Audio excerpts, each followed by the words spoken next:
Welcome. 102.7 FM. And now jam na watch munyina jumadi and so Highway Sports and Ede Bremo from now till 6 p.m. Yes, sorry, a news team ebe take you over. Now I'm with the news at 6. Abetwaso ejama mwefisem amanone nsem ya bobo ano ye de babe som wadwenche no ye je Facebook Promise Radio 102.7 afe Promise live and so ye streaming honoma okwa ubenya ye na watch show no live Facebook comment and order to on your TV Promise TV and as a Promise television and yedi jumadi no free Bremwane enyumre 102.7 on radio yedi agudia munsem ba ene enyumre na on the wings of Bosheba Electricals Perfect Skin and Body Therapy and afe Promise Herbal and yedi jumadi no ba bedafo nyina aye krado one more video mu abrepam no beti omonka one me ba be join after say ya microphone close aba no one more day o ma dwenche beba e de afa nsemu a ye de beto pono so ene enwumre Perfect Skin and Body Therapy esiesio na de teni so mo body no ene o skin no aye kama na o pese ye body ni ye de mawa bra Perfect Skin and Body Therapy and ye pimples, stretch marks, nenso ben kocha, tattoo, and a fair craning na ye and a free ho edge amount and then body slimming, stomach reduction, body enlargement, and a fair flat tummy. Ultimate flat tummy goes, abra on your wajuma, oh yeah wajuma. Perfect Skin and Body Therapy and I also do any channel fee oko na ema flat tummy no ebi oko Perfect Skin asya branches name is Satakra de Ketan Junction episode Lodge Hotel Accra Osu Akwaje Park City House first floor and Alba Kumasia ya Bushen Abraham Junction and a Perfect Skin yawo ubehuye and so our branches are me boss you friend 0553 312 911 0553 312 911 afa 027245 3535 Perfect Skin and Body Therapy be perfect ye the money ye the anichem e Bosheba so yeso a ye kwajen kanea any fan ahodo air condition sockets any switches na ye we are cables e the account and kanea ahodo ni nyina ebi e Bosheba Electricals from chandelier corner light, gate light, ceiling light, LED light, steady lamp, LED floodlight, afe wall light, garden light, your bedside lamp, and afe spot light. When you na kanea ye ma obie ye standing fan no ebi ho solar geno the solar na charging amount no eno ye woni gawa e wa habejibi makada da se kanea gina so kanea dumo o sa solar standing fan na uni problem bia afe ceiling fan ahodo de opa bia obenya bi ye wona ahodo asorto ye wo Havels ye wo Crompton ye wo Orient ye wo Bajaj ni nyina oba obenya bi ato e wo Bosheba Electricals ye cables no a range from 1.5 mm etopim 16 mm oba and also ubenya bi na wato edum PZ KJT market en hwe animu Bosheba ho oba Bosheba Plaza ewo prison son about also be huyan and afa anteta for dynamo and also ewo PZ Bosheba Electricals ho 03220 30838 and a 0536 095 966 0536 095 966 and no ya Bosheba Electricals the numbers and I made atujan opa bibi draw ebe 2 yare asia Promise Herbal akofebi ede aba edrobia opa bia no oba Promise Herbal la one more MLB quality herbal medicines from ASA quality herbal medicines Ediremo supplement any organic health products over Promise Herbal unya biato e honomo immune system support booster yemo edroni biato general body pains e onu a etu ase and stress management ɛno se onura etu ase promise herbal o de wani chema promise herbal ase Bosheba Plaza edum yene matadis asoredan no edi animhwe anasa oni edi nkomo number we so 0535 544681 0535 544681 eno promise herbal number o frɛ enti adumakoya dauma ena ye de highway sports de bremo ene anwumre dwumadie no eso na ye be konkrofon cross ye ba Fisembe to aso de amamo wabra Clementino the darling boy etna say na ode Fisema to aso dwumadie ne so de amamo na me hyansem na say de free team anity de Barcelona omo aso ye winim say weekend na Copa del Rey final no eba so enkomo pi na free sa game ni mu ba ye de amamo na on say ye atodwa say Mark Andre ter Stegen say why fit abasa ebe including our squad one di ram weekend game and also toja our Spanish Copa del Rey anymore na Hansi Flick ahinte esen we expect esen Mark Andre ter Stegen weekend di wobebo game Edieta Madrid wamu bobo Corintino obeko with Wojciech Szczesny weekend wabra one also facing Madrid I was at Copa del Rey final and also toja I think I want some no AJ Amau woke up Manchester United Bobo Kona Shea Diabam and it's Amad Diallo were close to returning to first team action. Now we know the coach Nitindi Ruben Amorim and I confirm I want a pre-match press conference as ahead of weekend gamer Man United ebo and Ruben Amorim did to that so Amadi dia keke krabi now say joining team no entino obeba and sacra na season no etumia ende Manchester United bobo konima eno so ne diaba na pre-match press conference na say ena central for busa Ruben Amorim ese yesi Matthews Kuna eba latest ne te say ena Ruben Amorim say on to me answer sa question no na ebasa obi ti room obia no de ba Emma Ruben Amorim answer ene na watwi bia e was so ka player bi wasem ni nyina ne sama United bobo kono na watwi bia no ye the player bi Link United ente ba ne sa on coach no waba wiki bi age so ka player bi wasem ento onye ready esem wobeka Matthews Kuna wono so asem honoma eno free Ruben Amorim na so eba na anwumre medaso Manchester United wo mu bobo kona so na mame fantudwa ese Diego Dalu wapra enti ontimi enwe season calf injury and United confirming the rest of the season Diego Dalu now available for Manchester United one way bobo kona was sustaining injury ruling it out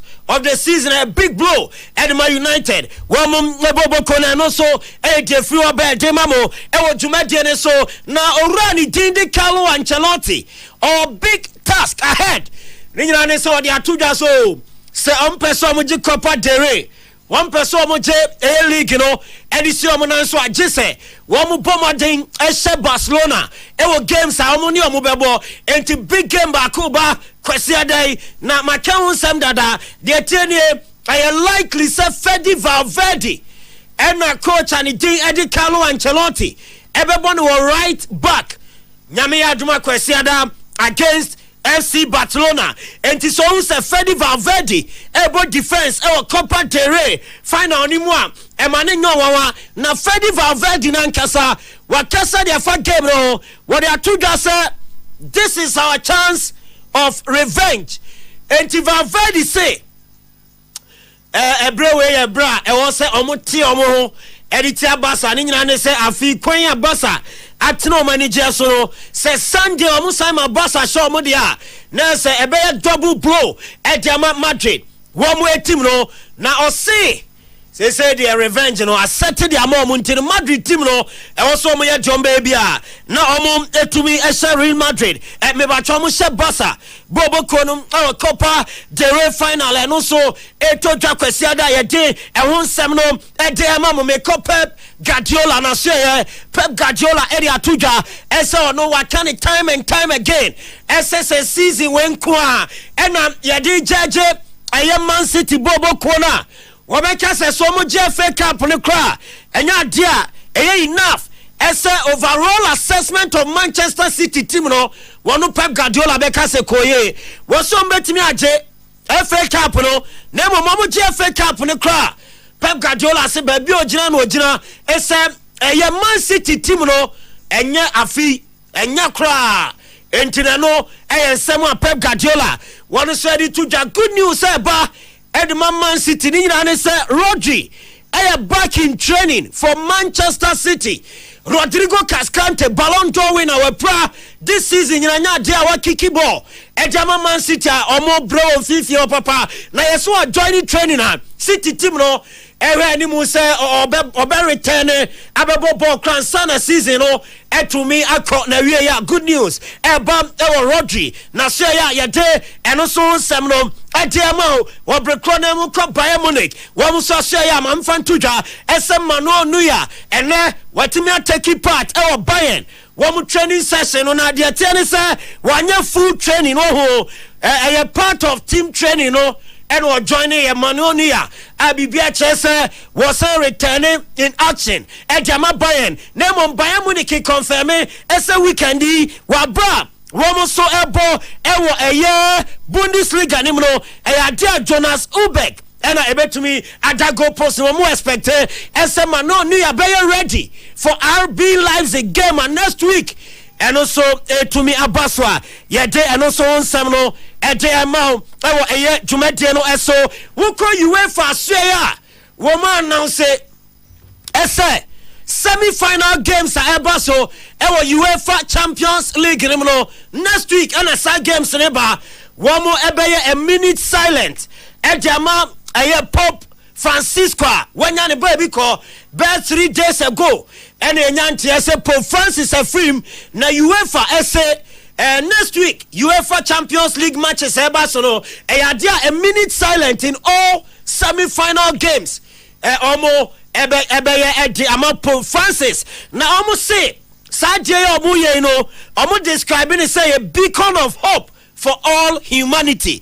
And no Pope Francis minute silent wamu beye ediamano and some Champions League ni ma ya je no so nsem no edin amamu Fabio Capello say what is Milan bobo ko no wamu say wamu be saki Milan players no do na dia free bobo ko ni mo Capello say you wrong na on your GDA pa say Milan team na nya bad sir omu ya be say 2 or 3 top players at the Milan team no ho eni ma be koye enso at the amomo Milan bobo konim next season no Fabio Capello nsemo di tuja was it total overhaul nya dia ebeboa AC Milan wo mo team na ye dia no so nsam no at the amamo jumadie no eso na me story we no ma sorry na the ten say Spanish Copa del Rey final referee odino ye freno me dini timba me di referee ni timba so na referee no ye freni Burgos wonu na ebe shama Spanish Copa del Rey final no atoja na okosia nsenchofo na area ewo nkomodidi anima na owura ni tiesi mo sunsa otini so ni ebusan se na den na usu na nkobia ya shia senka ye bedidi nkomo e the first Spanish Copa del Rey final ne hona obetena hanom wo sha se wo kasa na utini so na referee no say time and time again okofia o se time bia ne ba boy co school no obefia no abeka che se da yes we are cromfo uwie ankrofo uwie omo matches mu de bia na uwie teams uwie omo enti Argentina we sa ena referee ni di tuja so ne bana kande na mom wono de bia wo 24 ese enya dia obetimi abokro no wo football mu na oye very honest e wo games a odi regardless nipa mistakes into so mistake and chance on obokro no e football matches mo no referee no enya dia oko baby eso ko officiate game na wakosisi team bi enso ho no eye owura ne nsam ode atodwa enam so ema ne team so o say on the to the banner for say sansam no co school no more the baso your father is a thief referee owie am crofo catch almost say nya no kre na me father or ye honest referee also AD Spanish La Liga and games aka and so Europa ye day and also ensem no eba way referee or share ama Copa del Rey final no etumi atoja weekend ono so nkoma what day atoja and so press conference ase and area ye day ensem no ede ema ojumade so ye gina so na ye de nkrofon cross ensem no ede si ene Enyumre Ejumade so Clementino, the darling boy, I crado. What was also with a fisem Tino Aquaba. Yes. Yeah, referee will be the gamer on the Arejo Ricardo de Burgos. Or Tinisos are Ususa or say a choir or motagi referee so we are for very bad. Inti ono de very, very honest. Oka actually bia say onkonko wia obiada na ya na ne ba no motai de sa de ne bone power school ti de bia ne ba ne ba fia no busa say da so ye kromfo say da bia nya no kre me nwia obiada me very honest enti no sansem no mo ka mbongu baby o say nya right e say ye de referees e be fasa na emanimu ne do time bi o mo go through pain no mo di games ne ade e di o ma tema tax e ba ene ade Inti ni kwa say a target referee bia so e kronfo e Spain Ricardo de Burgos ne nsemo de atudwa e press conference ase no osu nyina no kasa sa but asu di referee oh yes Sunday Copa del Rey final no na edie on edie na ne ba sesen ne ba no ko school na o maka chense ne papa e kronfo ne ba ne so o papa ne so ba fi ne ba ne ba fi bia no abusa daddy yes we thief uko di games a we ankrofo ti o se sansem no ne ba ne kan ya na ha no na enye ono na ebia o so ono de o epanyi a obetimi a stand but ne ba no na edu time bia ya na ontimi nyina e demoralize no ntino ono ura no so de a o de aba no yes ai obi a okodi fana match na ye kasa fan yes say wanye we ni so na so okona mistake bia akosi an ha na o ye kronfo na sa aba o enti o clear o di tudwa na ko tere o ka kosi so anya kronfo yes o say o so anya kronfo o dabi unse ne nsem no eye pressure yes Madrid TV channel e dey ama referee season we unse afi Madrid are complaining about referees no power ti say omo nkla no mo tena TV no mo hwesa na e bo referees na chi a ne ba ne ko school no ma kan bi a che no ba no abeka a kire ne papa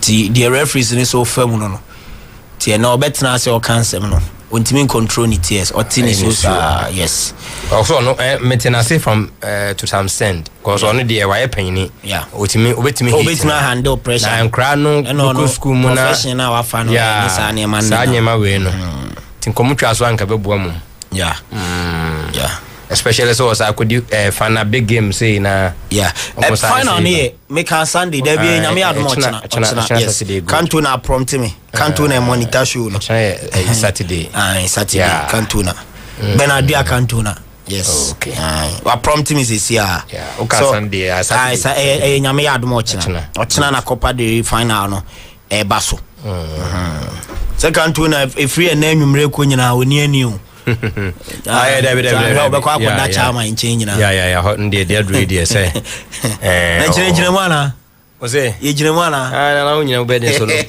ejinem ele adwuma no mra yes definitely ose kwa dane ho yes ose ho ye fiase yes fiase ye wo just go junction obusa Viva International School okay hona any abacus ne say the kwan ne dem ntino dem The quine them. There is the quine them. No traffic. Yes. You look here. Sure. You be out to Tom Graham, meet me a movie, we know. Thank you, wow. Meet me a movie in Sulu. Get to your tour. Yes, in Sulu. Nah, one share beyond to Manchester. There be a Friday and the matches in ABB on Tinyami Admo Nana. You didn't know Begum. Mr. for me, and I could be some saying, Bassa Betty Mashe, Madrid for the Mashom 2 on 2 seasons. Mashom test time, I say, yes. Almost Super Copa Espana. Yeah, and almost more league, and on the Copa de Rey final. Almost our league games abo. Second leg. Good. And no Ancelotti says one person will be there. It was a sad 2 games on the basketball no winning because the chance lose here. Copa de Rey. We both home and arena. Then Copa de Rey final. We final. Yes, put him. Back up. Yes. And he said Ulusi the announcer Basa fa Copa de Rey no. So only ball league no. Now one sheno and close now some and shower. Yes. Into assess almost person mo get trophies afia. Barcelona na also show. And a Basa crowd, Munam trouble Kwanzu. Oh yes, Champions League. Yes, Copa or Mobile. And a league. League. Yeah. Wow. But baby, I see almost fan Inter Milan be home. Basa Inter. So game no. It's a fan now. Say Arsenal so ni PSG so se final. Regardless of me no munji bi da but. And also have former teams in home season we are. They are semi final ne there. Which means the teams now qualify. Yeah. Oh, there be saying they are back be free. Ochina game ne cost we Estadio de la Cartuja. Estadio de la Cartuja. Yes, or Seville, Spain. Hona omokobo game no Barcelona Madrid 8 p.m. Enu na yenyina ibia ya landi fie boko na ya to ye boni ehwe game ni bi. Unze ball na ekoso na nye team na ebo a team hwe Philippe awo. But so team wo ma na am hye also pa. Yeah. Okay. But see, today is Friday. It's called Bojaye. Yeah. Yes, no Bagawaya. In fact, I'm so happy this week because of the exit of Dodo coach IMC. Do you ever seen Mark? And the show on the mean to me for anchor. My editing. Bakuna Nation on the annoying. Was say Adankwa Messi, please. What happened today at Menchia is it true that the security at Menchia bounds Ogum? I want Sir Obe to tell me more because I saw it on his platform. Akosia Bakojo and Odiwe no Edi Amani. Tino, the show is live inside Hamburg, and my darling Kotoko will work again if our players raise their performance from now going. DJ Richmond Nedie and Enyumre and also Eddie Abraham. Was a good evening, Tino. I'm praying to God to give all luck to Kotoko on Sunday to whip Adriana. Unforgetting score line. Fabulous.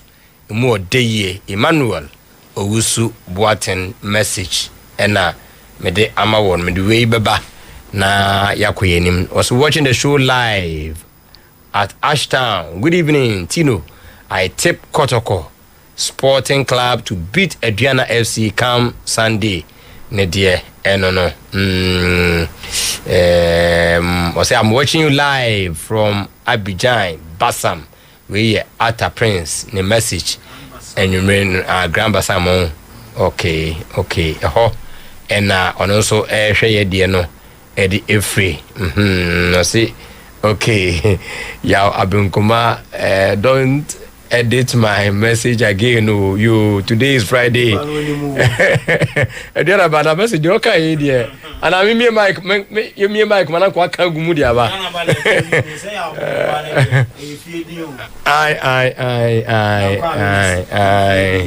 Yeah. Right. Now, you mean I feel some no follow the Oh, say now what we Ogum na I'm making news pa. Ogum na making news pa. And same way fa ne sack ne ho nyina nkomo e bae omo de omo anu tum ni ade. Ma follow ni nyina pa keenly, especially Kotoko former players ni bi past management members no. And Semwa Karim Zito they are to on the first press conference I say Prince Oususo Kasa and Semwa lawyer Safo Duku and so kan de fa Ogum sack no hono ni nyina me follow ipa ti afidi Ogum na still headlines ni nyina Ogum Karim Zito new technical direction for Asante Kotoko, new coaches coming on board for Asante Kotoko paying Ogum's salary arrears. On say no so ba no pay out. Yes. Sante Kotoko say omni Ogum awia. Yempe skasem ko twinbra bia nintino. Omaye. Okay. Yes. Oma maniska. 4 months ano mo de ne ka omatua $16,000. April ye yina didie but bosomi April enya ende kra adwumayefo ye salary mai because bosomi nson. Kotoko atua no so aka ho. Ti Ogum enya $20,000. $20,000. Kambu me be say you 3 billion. Yes, adwuma pa. Yes, say 10,000 ye be 1.5. Say dollar ni 15 point something. What they mean point in free so. Ti Asante Kotoko ama prosper Ogum. The salary of 3 billion for 5 months. 3 billion for 5 months. Intino inti assembly no. Sisa compensation for sacking him. And also say 3 months Ogum benya additional $12,000. $12,000. 10 year 1.5. 2,000 no be 300 million. Ti be 1.8 billion. The aka no. O de koka 3 billion ne ho a na se Kotoko ebetua Ogum ka 4.8 billion Ghana cedis for sacking him.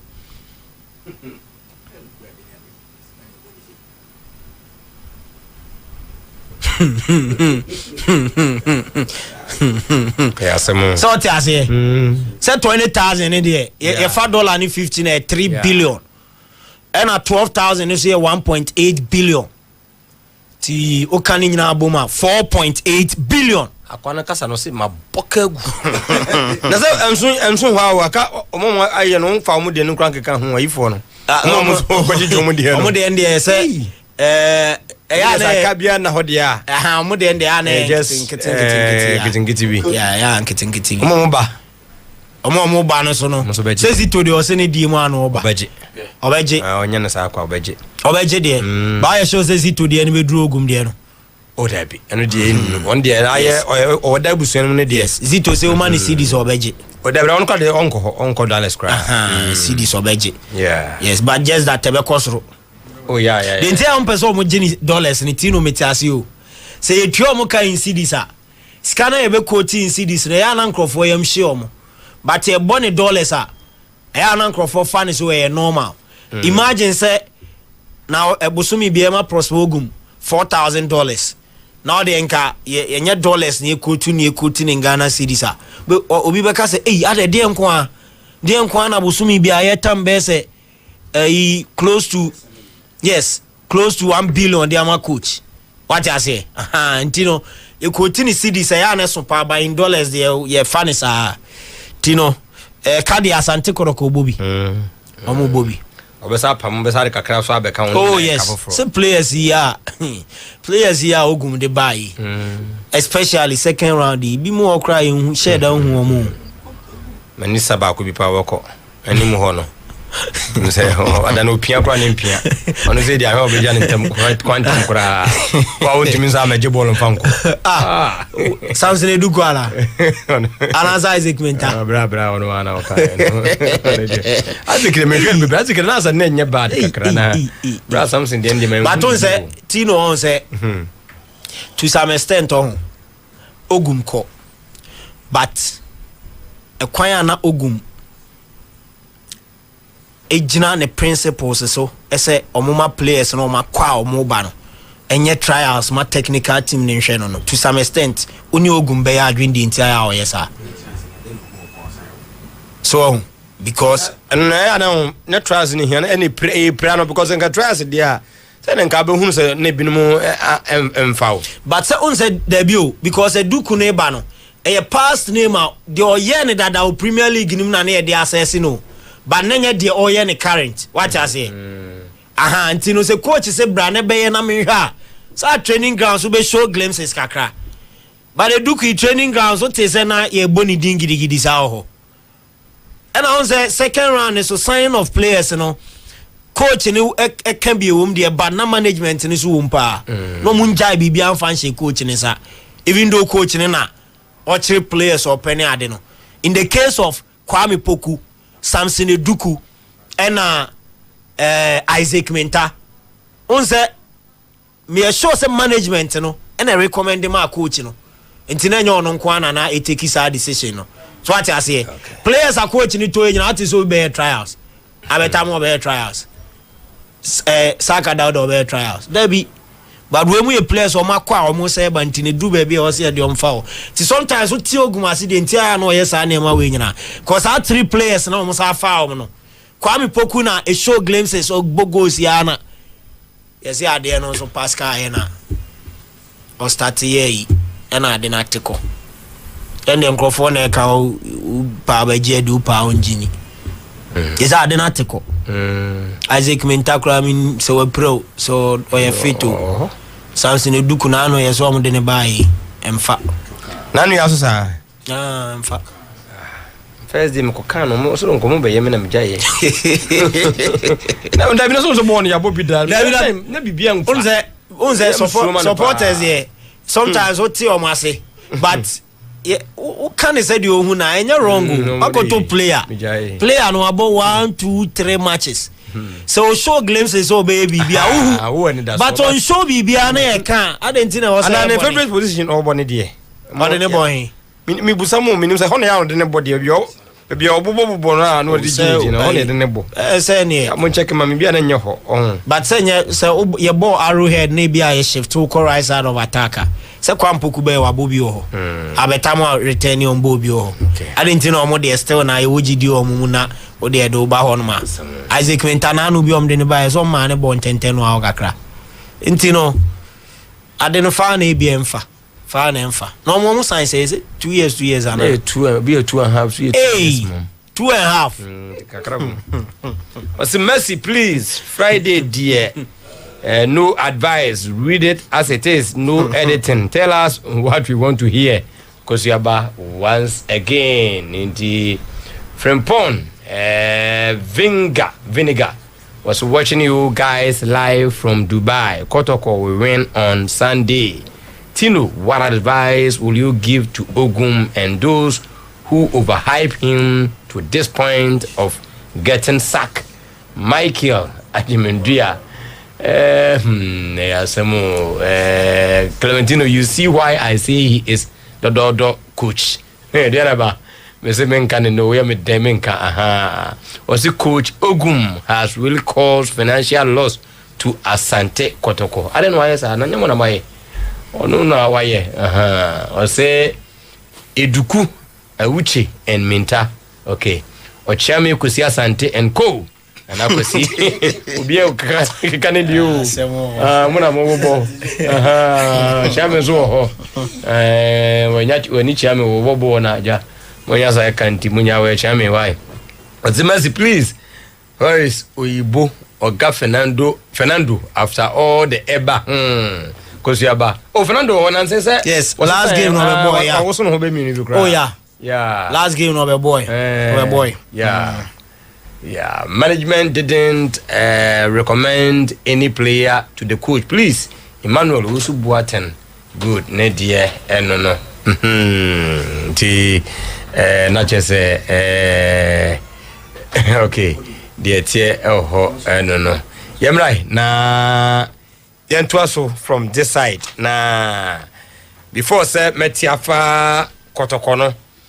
Na say Kobe Jones say on my catch him some for Nick answer na and was she Kobe Jones dey no o hwe se dey so bi na won kotwa ne hwe me ayekuru tie se Kotoko apam prosperity ugumwa and was hey sami bi mic na me so men kam dey nipa bia woni so ade hunu na kire kwane a obefa so abobo bra on your kotokwa and say na big club also behave.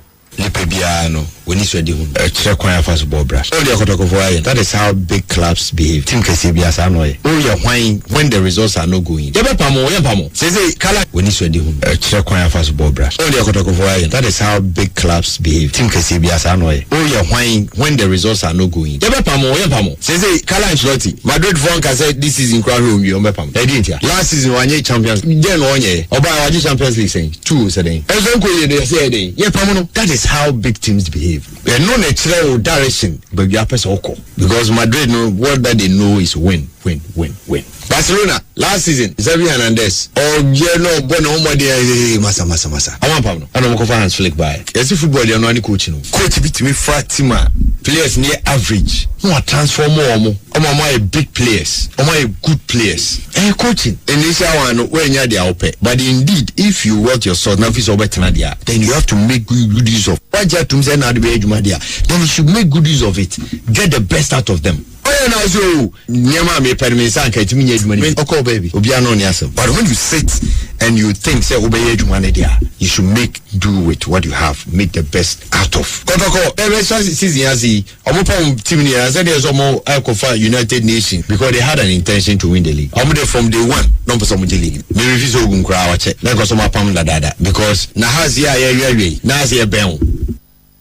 good. No, Kobe Jones and what need dear Abano. Was a must go and sleep. Watching you live from Asokwa Yopo Cleaning Ventures. Highway Sports is live. More fire. Andrews La Liga Aqua. Ni message for you. Menko Hasufuk on fans no. Na after so many Kawela Koti ya ubia anshebie. Aish masana nsamna no she. Musu funuba weye coach. Na MD sujira hono mo tobi ma no so hwena bodu fitaa bi. Na mompamu mo nya de.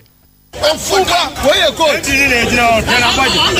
Na baji say guru asia. Ono jina ono.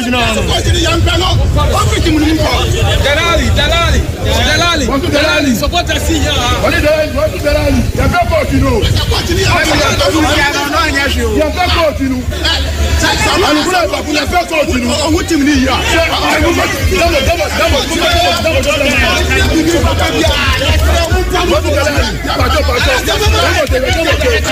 To folk fans na ako CEO general manager or Delali say omo pe coach na omo bu nkotoje nkotoje na omo dia gu foma omo pe coach ni ani ya dia koso e wa to folk general manager na omo ne kasa say ani dia so mu for coach no eno ya dia todwa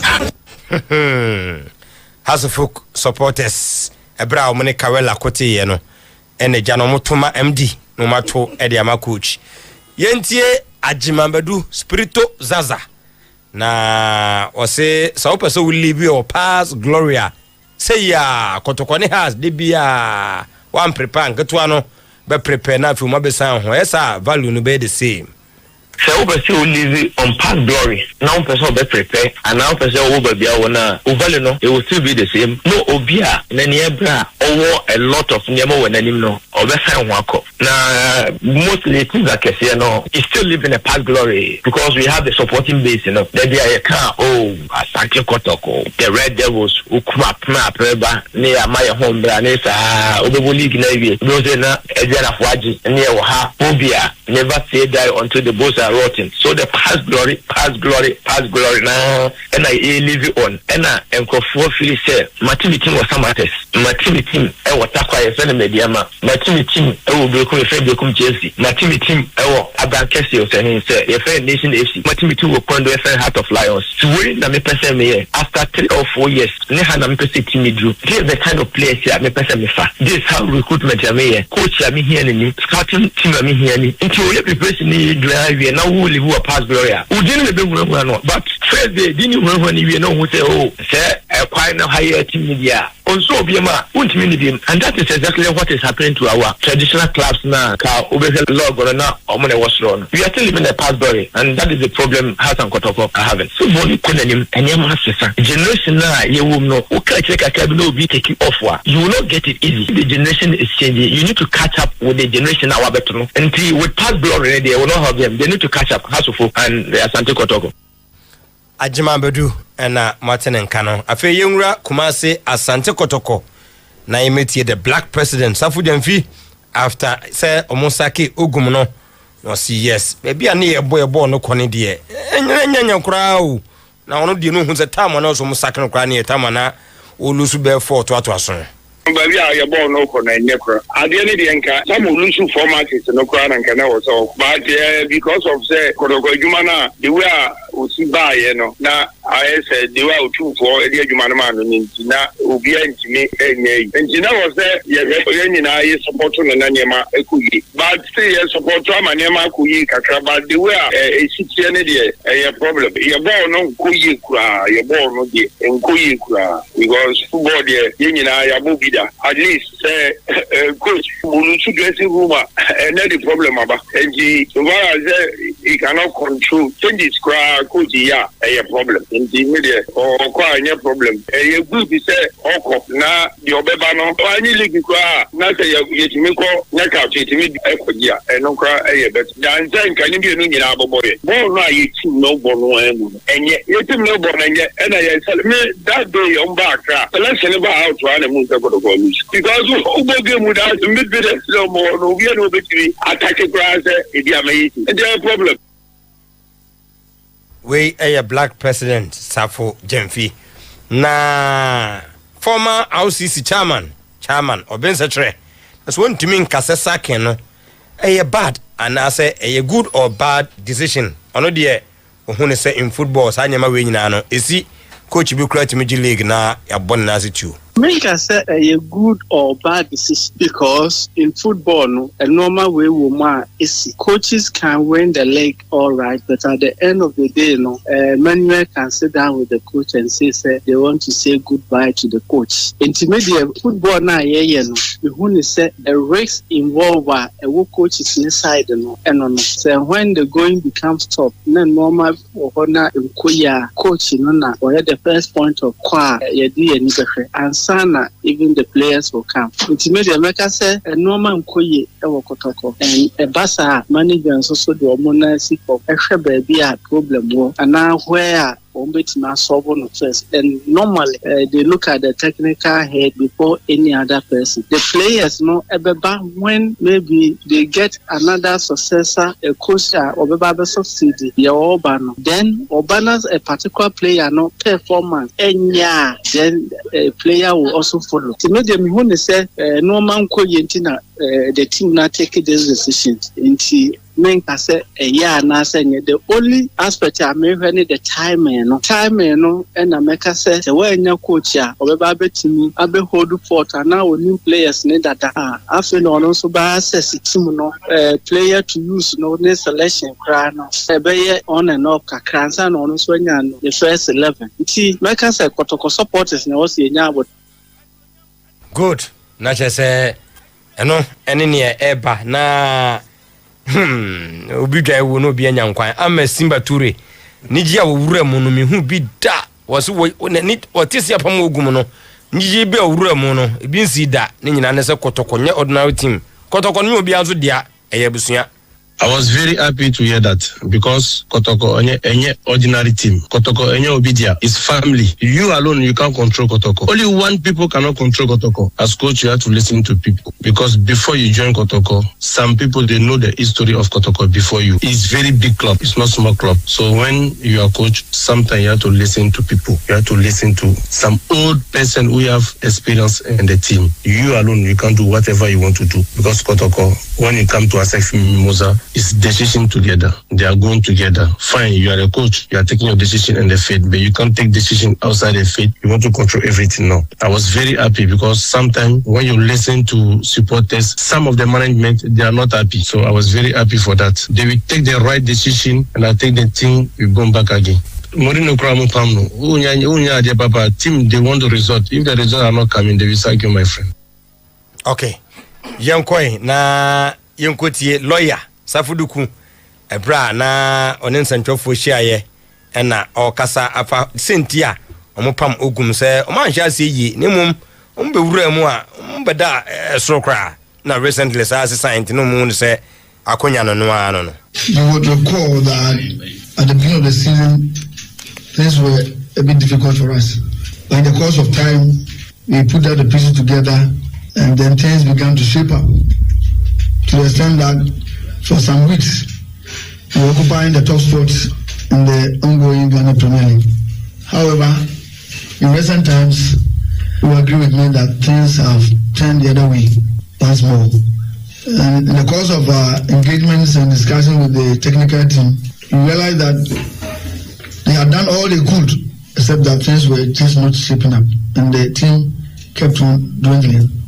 Consequently, we took the bold decision to part ways with the technical team in the best interest of the club and all of us. And so, as you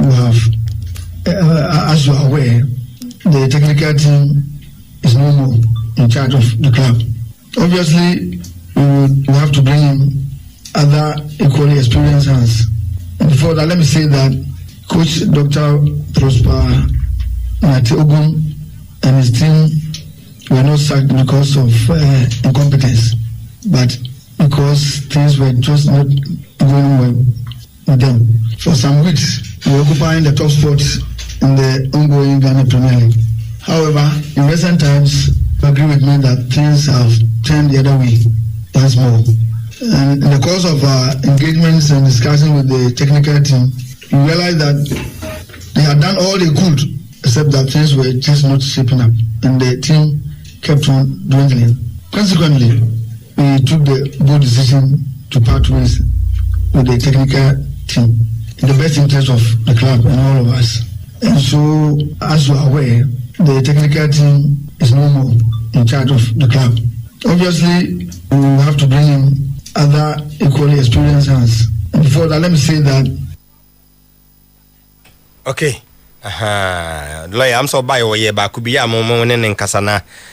No confone in a tree and motin to William of Abrofood and Momuia in your Mama Cabrophone home. We have Mama Abba Katrina, Omati, and no we are Omuti or Mobre.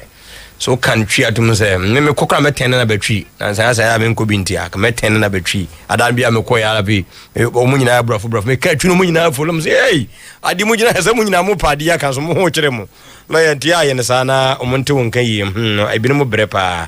Now, Oye Introniviano, now say Abdul Karim Zitu, and so it to me Ekasa. No, say only the who say and pray our bay.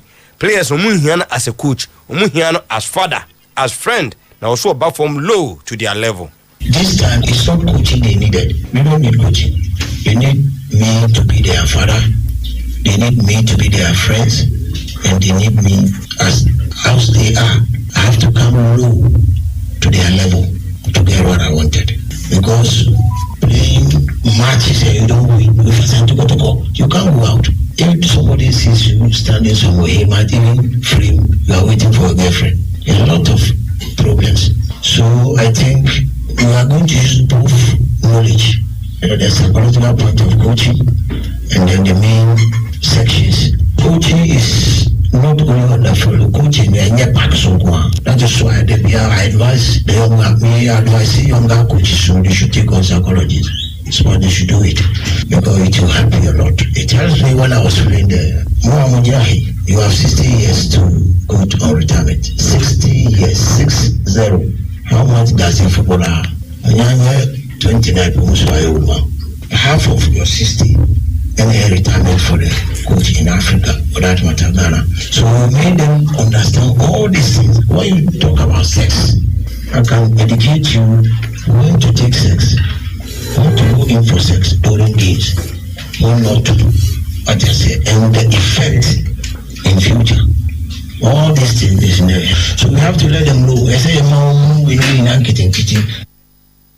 Good, Yanko Yanim na Yentie Prince Yao Uzu, or say, or Yang Wahua, Sekotoko Busu Yakasi, your friend say, on my part of It's been an honor to be part of this big family. I'm proud to be part of it.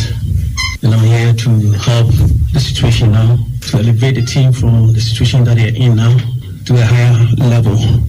So it's not an easy task, but we're here to do it. I'm here with my senior brother to do this together. I know it is a tough job. Sometimes in this world, everybody's made special. Everybody's in his character and his attitude and how he takes his work. With mine and then my elder brother together, it's a big one. It's very huge. And I think it can bring this team out. We're here to work together, make sure that everybody is comfortable with us, the team, the players themselves, and the management. Make sure we bring the Kotoko flags way up again. Personally, when I watch Kotoko going down, it hurts me a lot because I was grew up here. My coaching and everything was done by Ibrahim Sunday. I learned it from him. I was with them when he was the head coach here. When they won the African Cup, I was even on the pitch, not even the stands. So it's something huge in my life, and I'm here not just by myself. My family is huge behind me. Make sure we get all this thing done. Good. The outing nano, yes, I defeated the Biano, now watching moon somewhere. You told that I know what Deno near Sonesona, Eddie Abram, Memphami and Saint Tatuana Zakito, and Mel Twasso, and Mayen. Na, way a Kotokofanza, in Yakunya, Ekosha Kotoko Trinina, and for Bessami and Sa, na Karim Zitoni Prince, who's ye, when a proper coaching, na first in the Ugum, we will buy up a Muramona, Monchamo, was it Debbie with a proper. First, and then the train here come up, and then physical to do, I didn't tell what we have physical to do. I didn't know what to say, and a bad, rain now. Young Kotoko prayers in Egypt, can I not make the same as a student Physical, I am more. How much a boy here, and someone in laws of the Zakayama. I don't know, Mobano Togi, Cabino, Special Career, by a table. We know a trouble get a physical, we have 10 or more as a self physical and cotton. Or 10 about no way a day, or Muya, certain Gabin and Omu, and it on Bobo, almost 4 months, as a matter Ada, no more. Then on Muya, because compared to previous training and animation, almost a coach, or combining drills, or conditions less, more energy level near at the same time, also combining practical subjects to count, to share the way of the good near the more numbers when they are going to attack their opponent. See, normal course were different compared to the previous one, different as a plan of the family. So the book on the door. And the coach we got the part as well. Or the winning is that they are not working. We got the coach.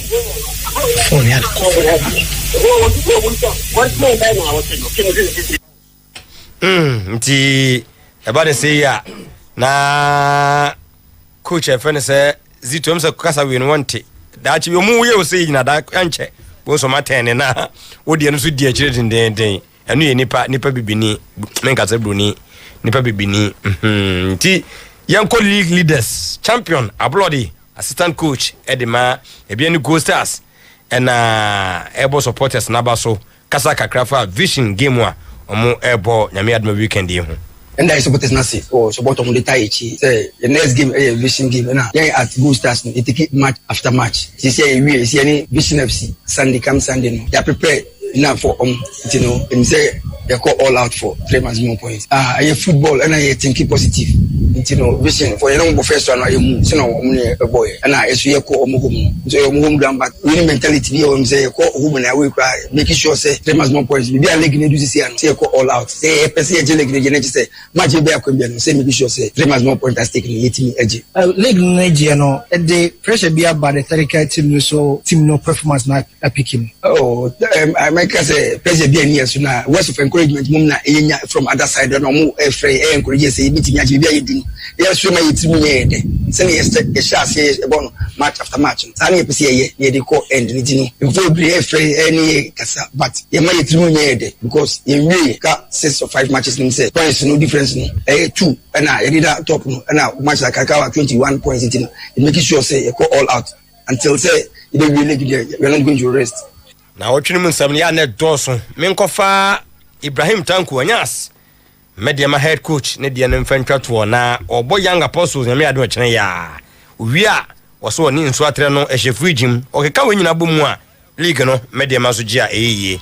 We put everything behind us, and definitely they know and the kind of performance they put over there and deserve these points, like you said. And we have our next game, home game. I think and this is what we have to concentrate on, and I'm sure that the boys are ready to deliver. When you look at the rest of the points that remain, and we still can win the league because of the points that remain, but I think we have to take it game by game, and we have 2 home games to play, and then we have also 3 points to take from Mr. Tramai. So, and I think we have to concentrate on the next game, which is Young Apostles, and then see what will happen. And the game plan is to get our 3 points at home, and I think the boys are also ready for that. We left a lot of points outside, so definitely we have to get our points at home, and I think this is what we are working on now. We have 2 suspensions, and Emmanuel Owusu and Prince Owusu will not be with us, and I think we have Sapon also have something on his finger,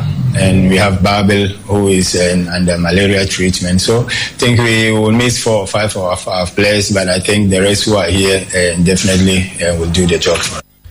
Now chinimun samwa ehwegu ye no yemfansi na yenko abedwafo ho ajimabedu ye no wote ya okay eno ye ajingo bebetu nye spiritu zaza okay medas menua nti ajingo bebetu na mote ne nka na ajimabedu ye masema di kaka se bueno o se adwuma we no ana wo ye panel we abruchira nkomo onim kasa papa wo kasa tum se wo ka adwuma na wabo eno onim se de wo ka no so Zach tino now yes sorry onya akoso na the free to this person no. Oh yeah yes Mrs. Bye of course bye yeah ba na momo won say yes e dey adwuma na ye you know yes news no to forma okay say ye pick na dey ye no be share sana be ya omo so be hu de e koso yeah you know mo fa ya but na say e chire nyomu ye to ebo ase chire mo na omutiase no ya na nyese ye time will be and as there be nimum de esie no yes omo hu anya konya hu nti se ye satellite no koto so na say ye fa pipa no of mo say to me dwe ho kakra no mu hu ye koso na ikochi ni sika oji ombre bi men ombre bi ofiri kotoko yi yede ni bebi akohia bi onye adamfo ene ni twaka bia so nti no enye that enukra just you know our job is to find the news fantastic and share with them fantastic nti no unse ye nyumre ye na news na ni ye chesi because say ye mo musu hu omo teams no nyama ayede ekoso now follow up kakra no obesa apusu nyaka biema na say dey no I think say any possible any possible ono ko batiase say o man pam no kwa yeah say unze utiam say o take it for granted na adwen say ne recent popularity at Menchia no would aid him to have a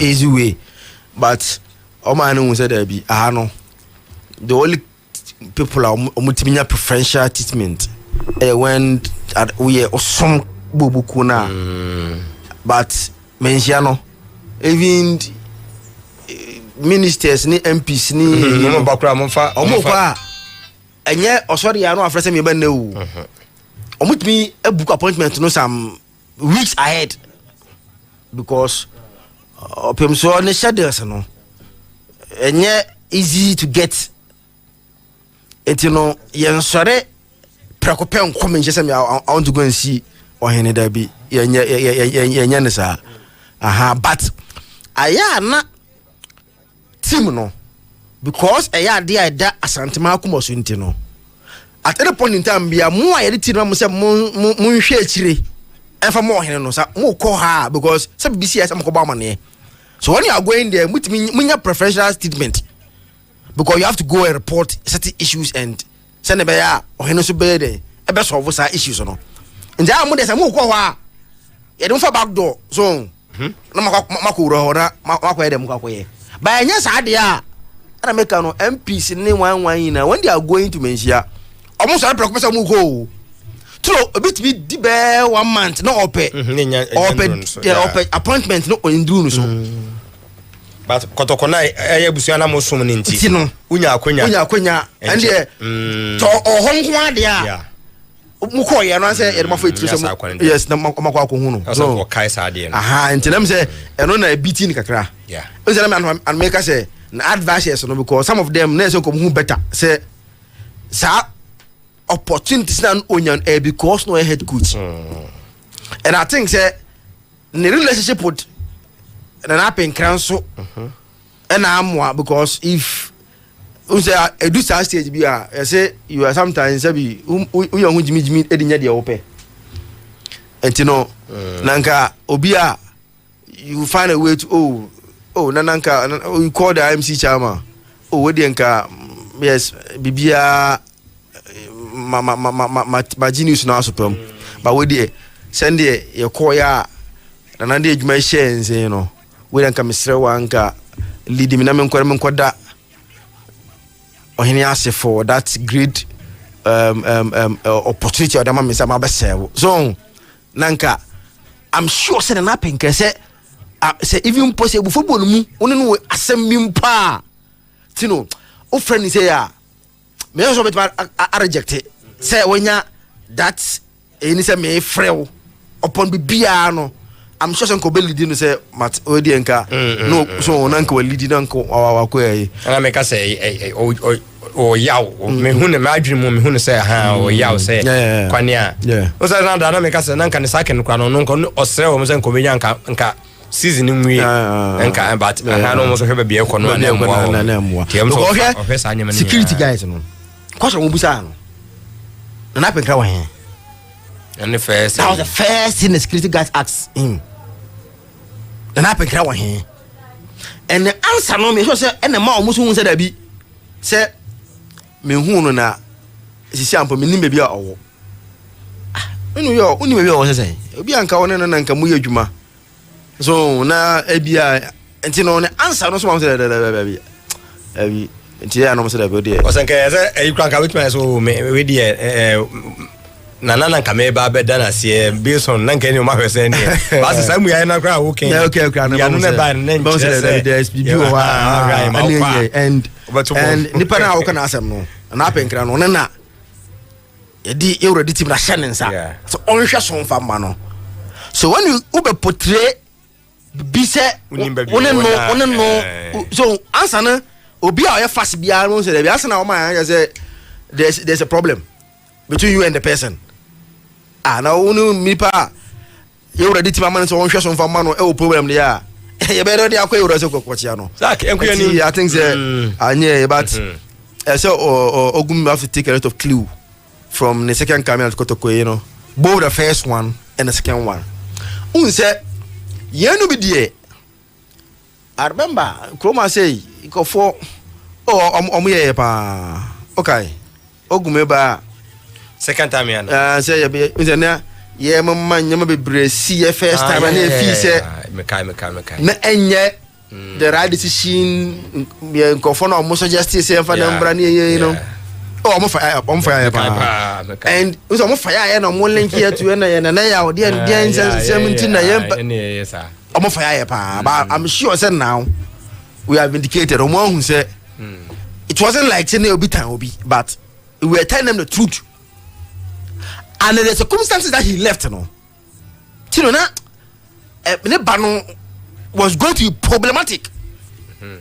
Now, no, I was I did see a bad man. I'm say, it's a general manager. I mean, didn't go say, na me like you didn't want me try to bring attention to say the reaction now Musa ne secondary action no. Tina onhu bibi. I say obi ho aton bi. Omo te se yapam ogum no. I say ahunto bi aba obi a. Kana mfi so mo ebe ha mo hwe messages ni ya. Yes, ahunto bi aba. I say obi is happy. I say hey. Then it tells you say the man wasn't having that kind of support now. So he as a coach of any team. And now I say bebre na no because e omu team omu penton omu but even though oko by the team ni nke empamo tino dey na yapam coach dey na be sinta yapam coach performer enti nipa na ono so dokotoko no even though oko stadium but the otifia no so onko no so no o pe apamo so pe apamo dey no be apamo tisi sokotoko answer enti indirectly even though he's supporting Kotoko, but because he wants the coach start, Kotoko Lusu Abene, because Kotoko Lusu and Abene, and the best coach Ogum. And he created a lot of a year, and I think say Mwa. A bloody Godwin, a bloody Wakasayi, and we will be a baby Omujano. They are Omuchesi trophy. Yes, it's at this stage. This is how you speak. You understand? But me no kwenya me enimni me I think senka se Kotoko se nation so se house so out of lions so they should write to the FE say omo for no se things ni omo prele you know afi obi a match Embra life no bi anhwe bi I think say enimani ya no Safuduku atwetwe na last o twetwe na last na o supporters na o ti omo won you know me feel say we here since a letter na o twetwe no there should be a letter to the FA say has your match be your life and Kotoko your life think you fa enimani ya no nations ne how many matches to go 6 matches to go oh any and enimani ya no nations ne go start games na Embra life what internal kasa me pacho up to today ohun penalty na yejema mediama no ohun bi sorry ejitia mediama wo baby eni ohun penalty no David dia ya me wonwa me di hu ya pa me fi say da bi me dia me nkasa let dream bi ko so ene say mediama yo mo highlights tiro ti asem we o so bombo game bia we are highlights after the game my name is Facebook for no everything I check media ma Facebook na omu kwa hu the last game minister same e wara na omu no munya media ma ne Gold Stars highlights number first half penalty no they captured the first half penalty and the miss tawuti asemu yi first half penalty na ejema baby and Gold Stars no highlights no mo capture the penalty incident and time na atenga also boy na keep ni say we no ni nyom capture ani ababol ya 90 minutes go my and I'm say no you omudi Kenya no say no omudi Kenya ba ko no say no okay basket na fa no munya penalty yeah na atenga boy na keep na che no it's a boy na tell him here no everything said 9 minutes 10 minutes to so 10 minutes time no crash you tell you something every 10 minutes and I so time to so here no e abobol ya go imba it comes at the last minute of the last additional time enti na yani captain e wa brankese ene ati ni say penalty bi esi e wo honom no up to now medium highlights no omaye no the penalty na akwa no bo share ne de e wo highlight ni mu but the kwa fa so and the oma famba we sure oh pin chanto na Friday o min chanto min chanto Friday ga minim say sabe wo ha go oboa ma mo timi nyama ya ga babua pa unim say me frame dia ma for no I call them send a man the holiday yeah I'm say Tuesday also me frame and I'm say and I'm frame say me show ma hu highlight no but me hu you know incident na me hu e won say akwa no penalty no obahye but me hu incident no e no say no onu ka waka cha kwa nka ontwam fan to onim de ntia o yi o efiri ho na say me de mana ka so omu wo omu so amfan to ho sa omu na highlight me hu me de mana na highlight o maye no the penalty incident is not there and the conclusion is that na a during penalty na it was a non-existent penalty because BBC and na say last minute the penalty more so it's either mediama two were in like no mujitum said had an insi asana mhuno sada mhuno okay because say ade amon person san ka de a hono beba e ka see we game no so yiso Ibrahim tankona ne bufu pa o ya o kaso mpeso be kasa kra no say okay yeah etino express my conclusion is that penalty no because ne wa branca say ye ti dey koso baby ani say na chawpa na koso pa o VIP sans o na chawpa na nkofo mpemfo ebu ko to je pa chaw entino se penalty na aye papa ade na media ma for highlight no o mayi sa ho na free o entino omo ye fro because omo jitum omo na jitum ma ye ji sa penalty ti omo because any papa ntin omo ntin fan ba bonten enti ade ntin tino e o say you do sa stage where you mo obi advantage over the other because o ya so say the team adari all this match no nanka a live game we are seeing nya side dream penalty continue from a being go stars because he knows what the repercussion but omaye because they know say they can find their own way and do their things and all go score free. It's as much as I'm not taking away credit from Babian Go Stars. They are first, they deserve to be there. But what I'm saying is that me a sure person ka Babayara Ebianka Kotoko so get omu be chim no. Na any life ah. Emu ya dey no. The uncle must find a way to chinchim nyama to get their win. But na because we are seeing here bi. Born in your okay. It's almost me nye. But we dey na nearful. No, me dem camera no dem me be am kuto camera no. Is the best so far. That highlight no dem into the obohu say ya to be am Facebook ya highlight. Me kwa komia ho. Ya kwa highlight nka odon ko enim kakra ma ye. On fo enim ko enim kakra na enim on incidents ni nya ho. So so kon fo enim ko enim. On for the baby na goes as for FC the other side no. Okay. What's a bit hand on man kunim. Now goes as FC be a medium and on the some man on for the na goes as for me face side say no. Na incidents no. I know why first penalty in here. Oh, I don't know if you man go. This is the first penalty.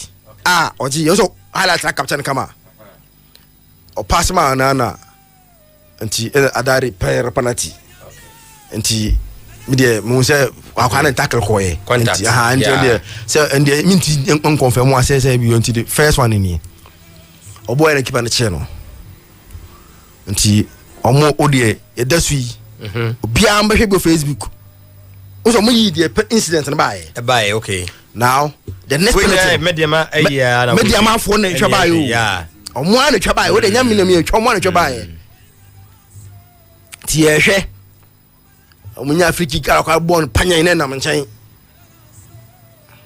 about to action ti abofre yes and omo bo to be one say any penalty omo de aba omo for this yamba oh kwa chika krema me ze bia na ba na yan hu a bi say enu ani atobo we na omo bo we ya no penalty omo de aba omo for this yamba ani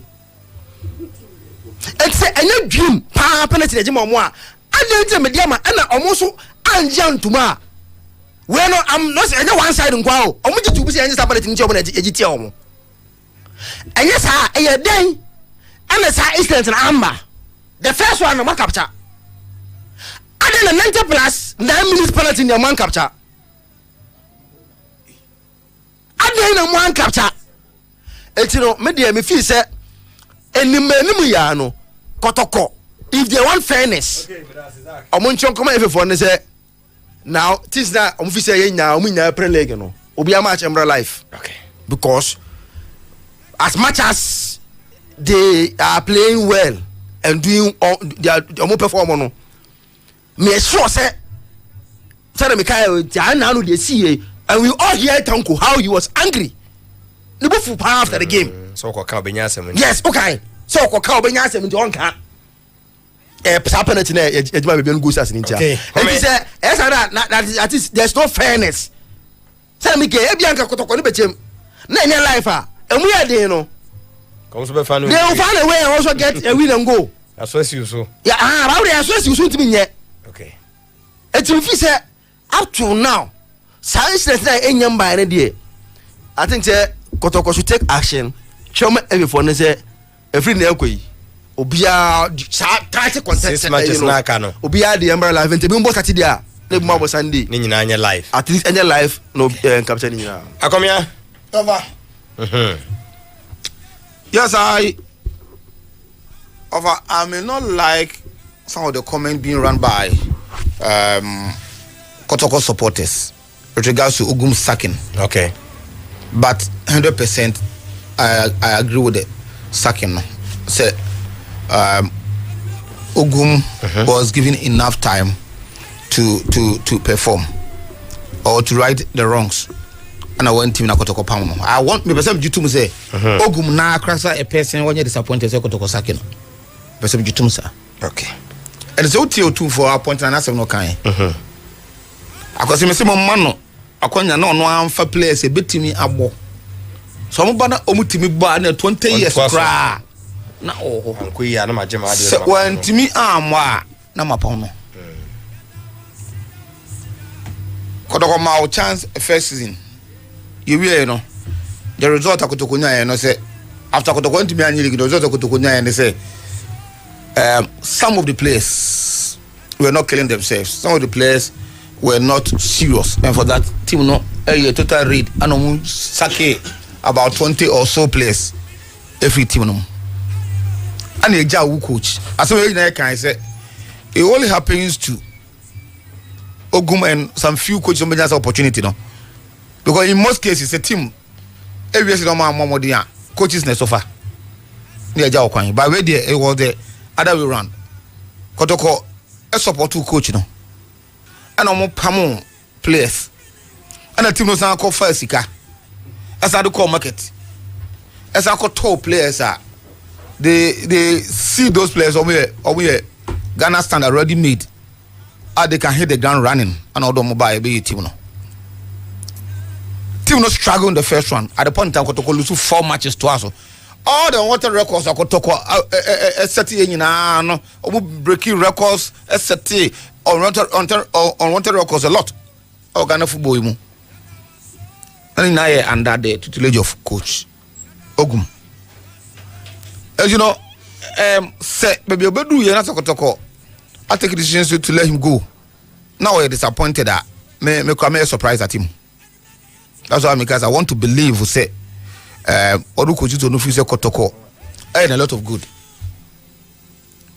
You know, maybe say let's concentrate on the way forward. He's gone. The chapter is closed. Okay.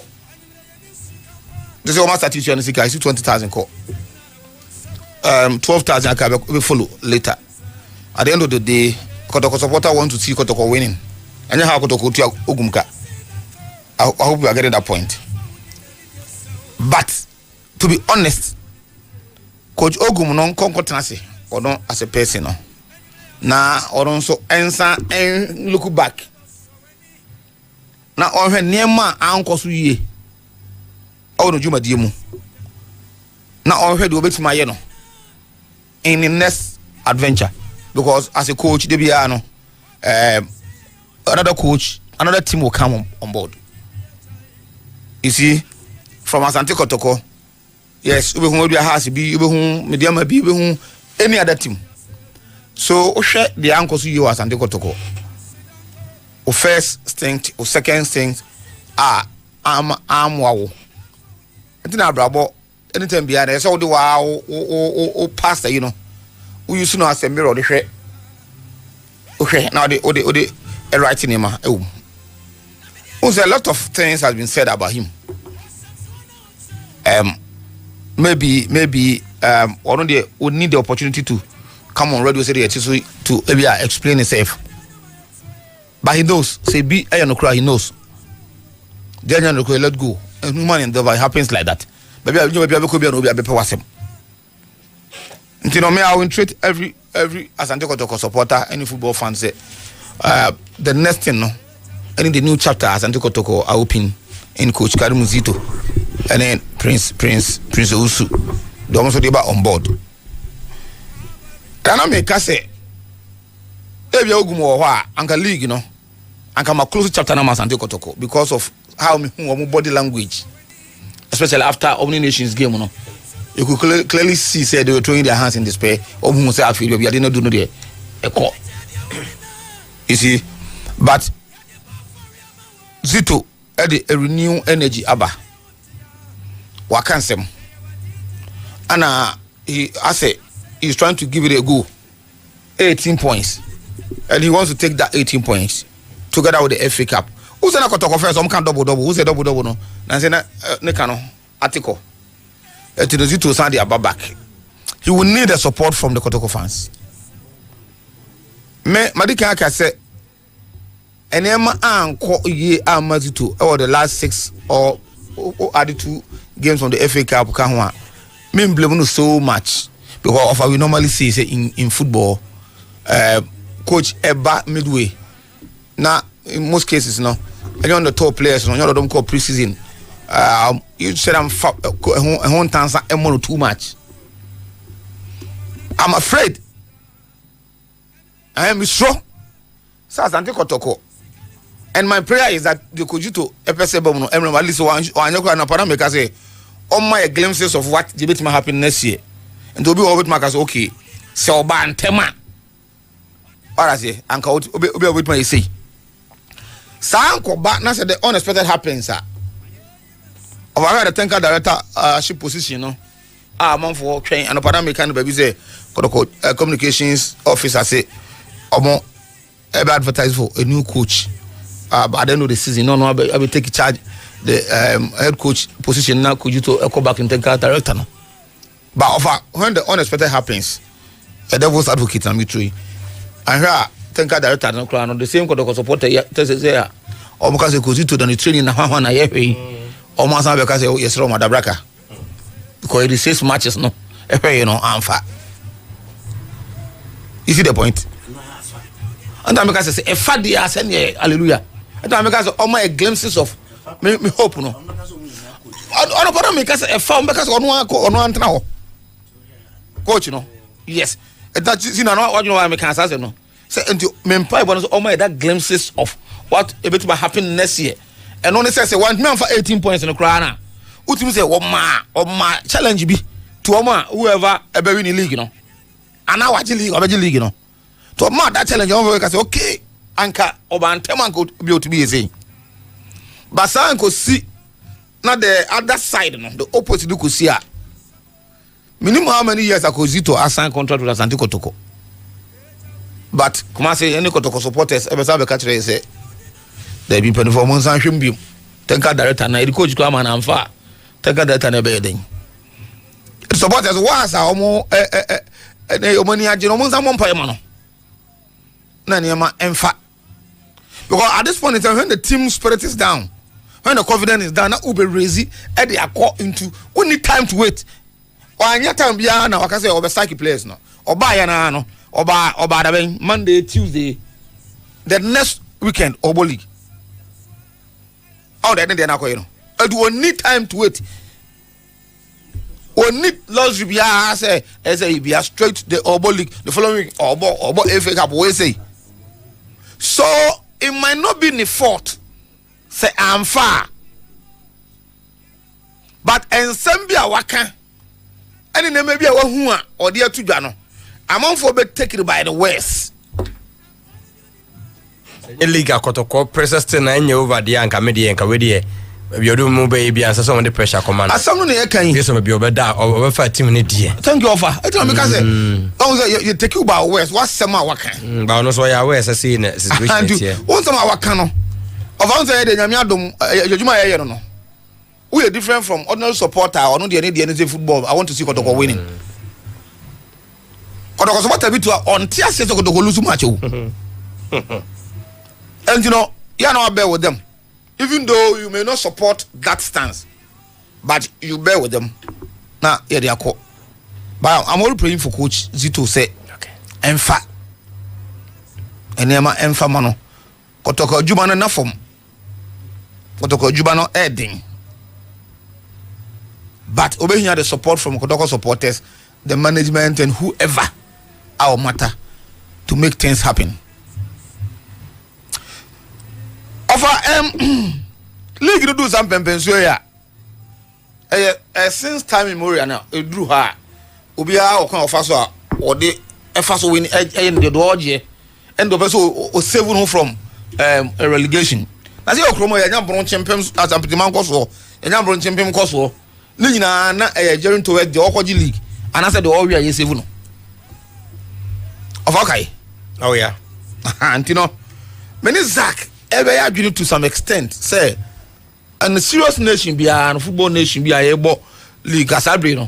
Yes, I can call for said Zaki. Timo lead. Yes. Oh, you know, quickly what came to my mind from about 2 matches away, and I'm saying no. Since Babiani Gold Stars, I take a lead now. I see a feature prominently on your commentary. Because in the year league, I House of Folk view and I got House of Folk number be or that tobe. Yes, of course, House of Folk was supporters.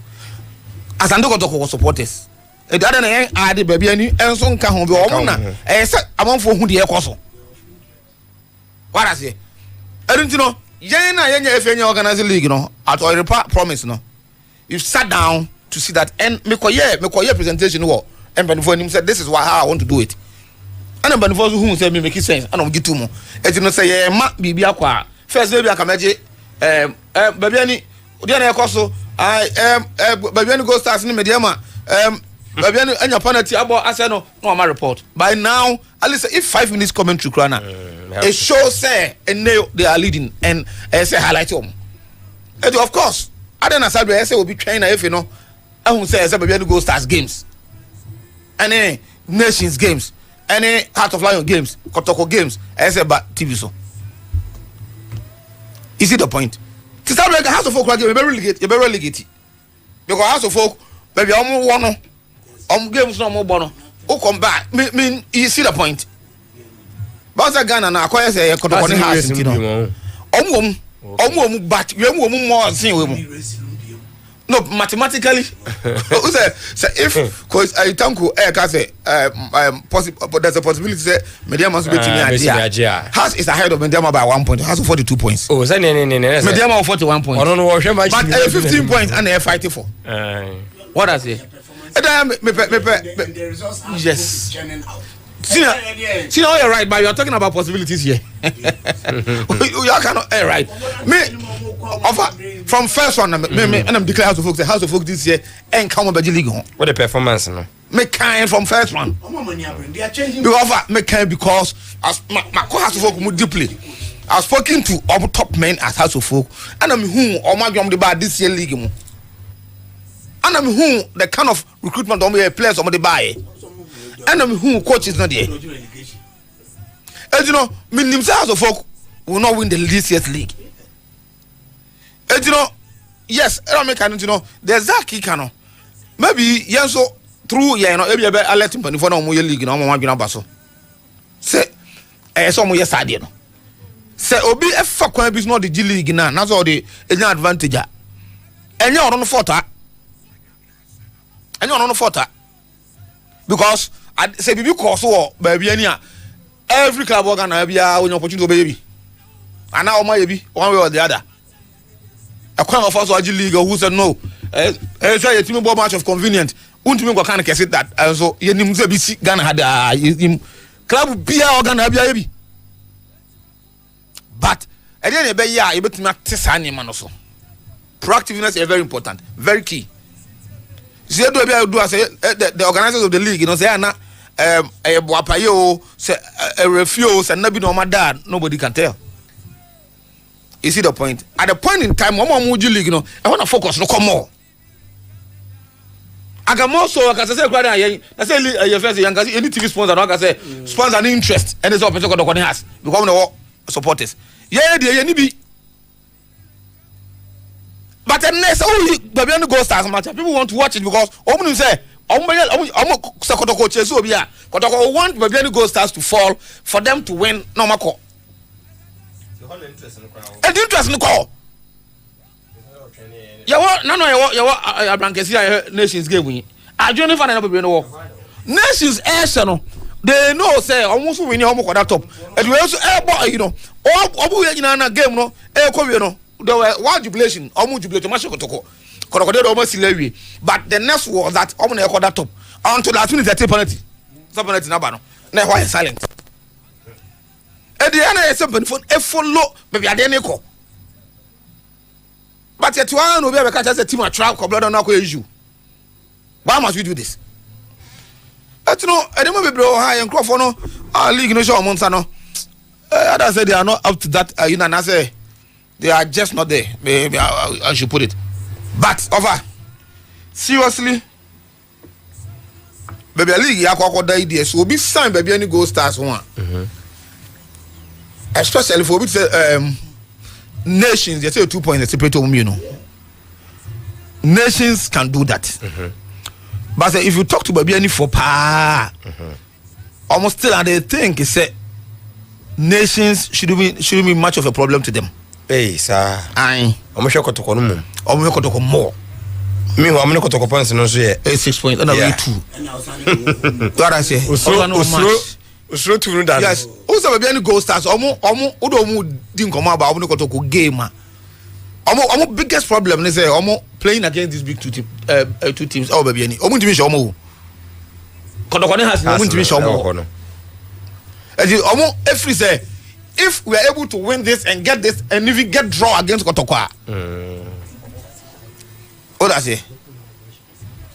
And what the question has Wakra, but baby any day. Omo bottom, omo 1-1. Oh baby any. Last year, omo draw. Kotoko, I don't know the same Kotoko. The first game I was there. Baby any ball all the game, every chance. And one in I Kotoko show 1-0. Just say I can say football say box now. Say box now. Can look at baby any book Kotoko panka. They throw in the towel. But we know. Of course, cover na Kotoko show. Yes, na Kotoko show. You know that has been omo biggest problem. And omo free say they will fight for points, baby. Say even omo nya sabo na so do na say e dem Kotoko show mo kwa na omo nya draw mo ko. That is omo thinking. And to over aside everything, say bibia obet maka bibia no. Omo prepare, omo yajuma. And I think coach from Paul Manson also bringing the students to bear. He's doing very, very well. And they sit on the round table. Normally a technical meeting, including the management members. And to bring the chief executive officer, because you do etimubi. Omo financial controller no etimubi. Coach from Paul Manson etimubi.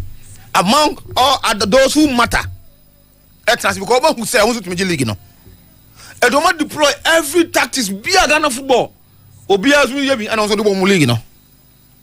And over to be honest with you, when you talk about Gold Stars match, when you say Nations FC, I share Gold Stars match. Gold Stars, I should teach me, also come to games, pa, also be pa. I don't make us say, game against Vision, no. Number of no. Everything me prove set and na ebetimi a game changer. So much me a pointer. That 1 point, you know. And no ebetimi a save up so much me aje.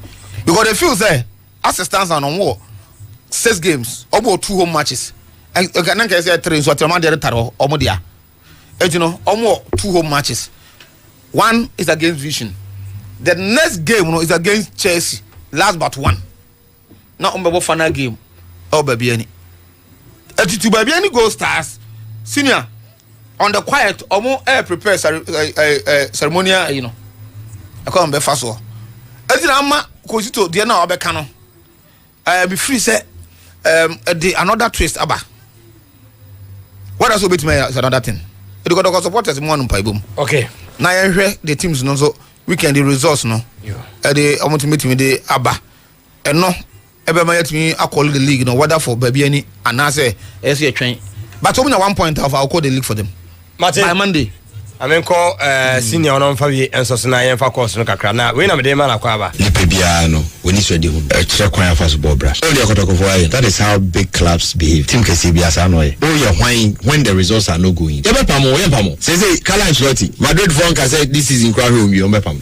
Last season one year champions. Then one year. Oba Champions League saying 2 saying. They say that is how big teams behave. They no natural direction, but you are because Madrid know what that they know is win.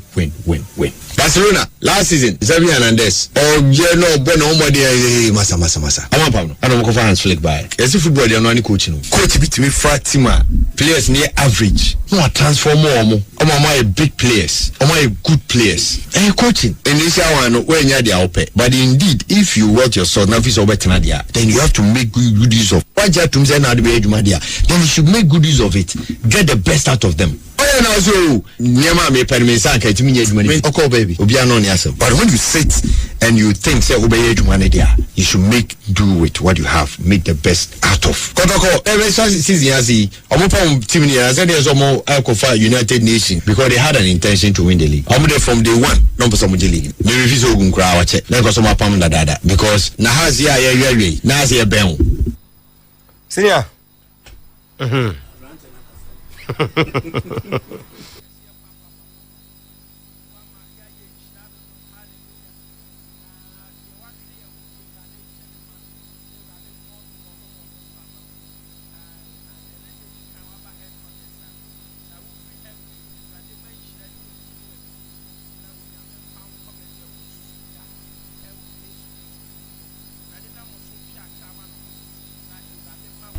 Nema amfo say enkoye. But my point is that so when you say no idea, then why did you sack the coach? Yes, sack a coach Eddie oh yeah this streamline Nema. Now what's that? Na new coach abano. Me please say see jai players no mom yo majuma. Now coach no started on a coach Zito ba no. Why observations be? You know some players kwa some feeling too comfortable. People and statement didn't send me by. But what I think he was trying to say, say, baby, I will be an man. You said, baby, I'm you have to always aim higher.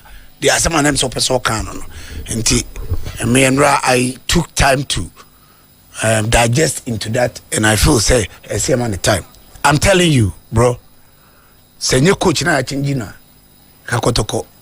Obi anka mo asem kra biem ya na eba no but with this new coach now bano it means there's a new energy nti kotoko niema ye kan nyina no Sunday ne ebehwe the result that they will get and be inform you on what to say about the club, their chances and all of that media and I feel say the pendulum has even swung to relations.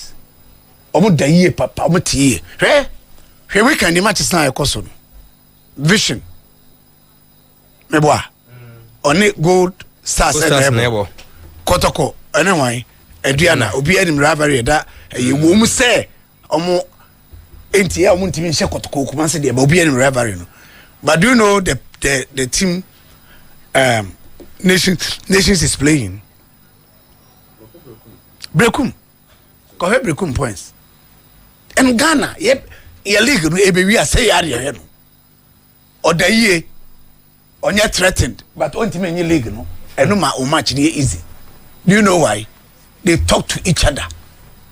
Ways and means, any Samlin has started. That is how we end our league in the past few years. Sad never.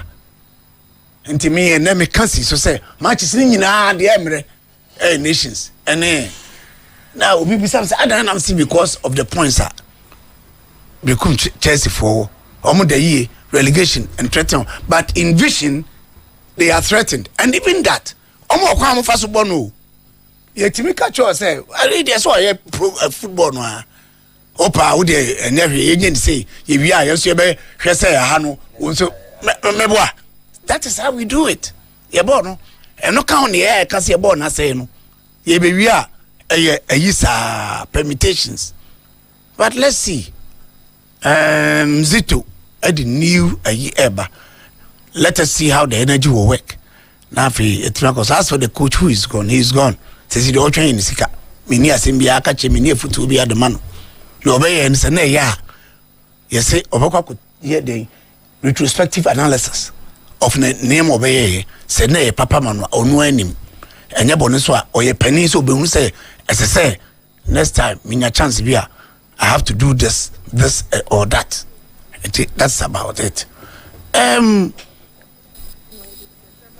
Na me nua yekasa na o kasa se baby a league na duro no say it me bomb modern say on say equality there and say u twa we there na twa we there in some nations I kwa no omo last match ro bu okwa simultaneously no mobo say be ya bia better no what say ye bi they say the yenyan yes simultaneous you know yen say ebetwa obi ade na obi a no kwaya na efe nye nyina nya bi so that when you are doing analysis you see obi nka say ya na obi nya yi o but hwe ayi am yi kire first penalty abayi hu glaring it was a clear penalty what the emphasis because me so obi ato na 9 am form and obi atiare then he spoils it then the next penalty that was to come yenwe oh yes sir obi can say was uwiemu but o my adwene say yemfa nkasa because emu owerem penalty etimi ba yehu another ho ne ye ba hye na obona goalkeeper ne da on the coach was lamenting on komisa ne mpani for say dey na omkan on enim but ebia no munim na omko hwemu a no be hu say e football no sa na ye bro enu nti na me ebe dia na me so be catch him said this Goldfish is going to drop points with almost chief executive. What they say? Go stars. Go stars. Yeah, nipo. Oh, your brain will FA pa. Okasa nipati. Sana ye. I'm not trying to belittle what they have done. Last year, Saturday, no team I can watch them. No, some matters. Meboa around this time. And at this time we go and me bomb about some idea. Okay. I'm say Western region for no from Mediama. Never. No, we must say Western. Yes. And you can't take anything away from there. Sasa de bon no so hu ba. Onso obaji. Sure. It is a ne bon obi amobi. Good. Senior the pendulum man the Obiagrovi so the pendulum man Obiagrovi eti adwena ba St Mark eba on board Obiagrovi also eba on board Sam Kedua message ne by na kwasi Michael Ajimendua munyina ene mo wo so sa kwabena yeboa eba ye Nana Adams. Yes, a message by a Kobiku. Adriana Bassin Mark. Good. Medical Fabia Roxanne Dankwa. Message by Inya Isaka Amidu. And also a dear Ebaye. Good. T near now so line on 0536 161 607 0201 941 461. These are two lines over Andrews La Liga Aqua. Yes, me boy the so earlier on the hadium say ninya na yemfa course no kakra. Ya na wadum radio set ne akasa ofunu na obia atwonka no ma ne so. Hello, good evening. Good evening. Clementino the Darren Ball. Abini Audi. Oh, ubia kitwani Nana Poku. Yo, Nana. Because I'm here. Na me adom boko. Na ko pon na men tawo na buja fodi na wai. Na Clementino best supporters. Ding na man pa person that you new coach na ba. The best friend. Inya isa friend we are we no. Ke dia son kotoko. Dia son ni pa. Ko te friend o ko be yi. Wa ya dia pa. No baby. why they for us about the class. Yam was it too. Something years man my but I'm stress. Taking the car near offer. And money high. Taking near money high where you degree to be out gonna have 25, 20, different 5. There's any degree more. You book up if I book up also away you know. If I pick up and they did that. You must say again there. I know what help you are. Give me a pick up on Thank you, Nasu. Okay. Sunday, you must take you must have voice. You, Madam Paminia. Hello, good evening. Hello, come on. Good evening. And I'm Yadom Bokona, swear. Yeah, I don't know the you, as a. The next time I say, the Nicola degree. Now, the next time I say, Kotoko, I can't maintain a dozen of it. I'm good. My time, about 2 months.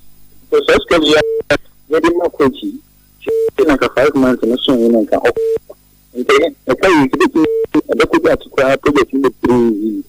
Oh, the piano, such a coach, me and Bocasa, last me, the place I shall him.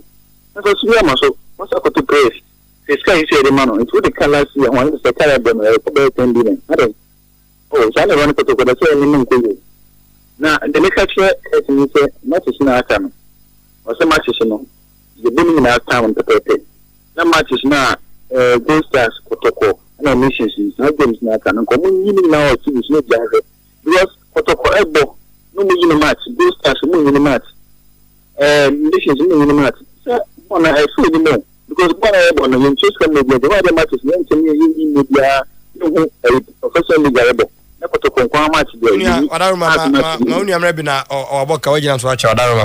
Hello, good evening.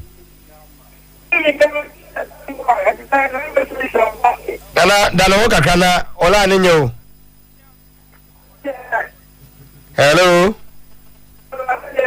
Dabio. Nana Fachame na I'm saying time we move to me asaiba. Hello, good evening. Hello. Good evening. Mini Ambajodi. Ya don Bajonze. Na me adon boko, o ka se fin. Me ka se fin. Akomana. Okay. Mainti we. I'm say matches no one me ya bon about some pan road media modia de boa Ghana football.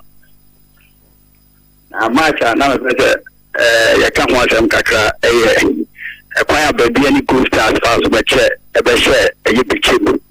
Sa match no me say can I be a because the team venue this season you know you will see team dia abaho abeshe pichim. Na kwaya baby any Gold Stars it will be far when e pichim no. Me say mo success. Yo, Mr. Medas, I'm in here. Hello, good evening. Good evening, Clementino. Evaja Udi. A friend of Chassis for Okasa free. You can say free Boaka. Jo, Mamenti, where Chama. But a continue, dear. And in Vona, Yai, be Yakofa with free her. Yakofa with free her. You're the right person now. Too many you. It is a go on Fatakra or Shakotogation. They do a local training ground. On Fatasan Kajasin crowd should be. On the first Kotokotimino, over from under 12, under 15, now about under 17. There is almost in their similar. Now I take team spirit. So, but then Ubia, Ubia, to play away or bass, play away or bass. Yeah, Papa Kofana. Obama was member. Clementino. And the team in the Oman because of our process. Mate, Minia. Medase, only I'm Rebbe. Hello, good evening. Clementino, the darling boy. Why do you mean? Yes, I. Probably after commercials and take protocol. Coach, I changing or no. If it is a year, Sunday. Remember, I'm just supporting players and not making a winning match. But at the end of one, can I say, Ghana League now is the 17 clubs against only one club at Anti-Protocol. They have planned Protocol, no, Protocol, any league, no. Match now Protocol, the team boy, no. demolition exercise here. The BNN other class in Nakabuma or Mobile. To move here, no more points in the Pokoma. A baby go start or more echo show Mutunde. It's in the after 50 home. And I'm almost a follow protocol. Not a